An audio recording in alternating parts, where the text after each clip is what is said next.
এটা আমার গিটার, যেটার অলমোস্ট 2 বছর হয়ে গেছে।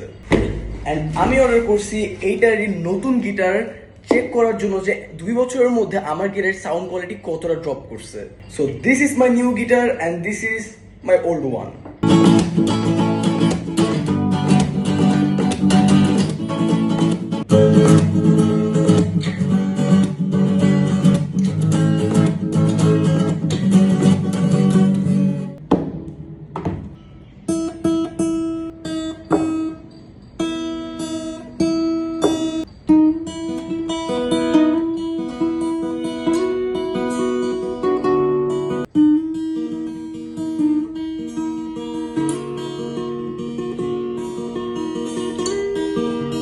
এটার প্রত্যেকটা স্ট্রিংস অনেক সফট, এটা ধরে মানে পুরা হাতে কোনো মানে পেইনই লাগতেছে না, যে একদম ধরলেই মনে বার করেন সব বসে যেতেছে।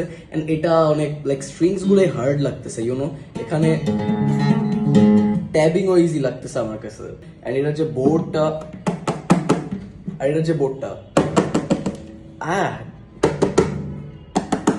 ডিফারেন্স দেখছো? এটাতে যে স্ট্রিংস গুলা থেকে একটা হারমোনিক সাউন্ড বাইর হয়, আর এটা থেকে ভাই এটার সাউন্ড কোয়ালিটি আর সবকিছু মাচ বেটার। মানে একটা জিনিস কি, 2 বছরের মধ্যে একটা গিটার কতটা ড্রপ করে, এটা আমি আজকে এই দুইটার কম্পারিজন করার পর বুঝতেছি।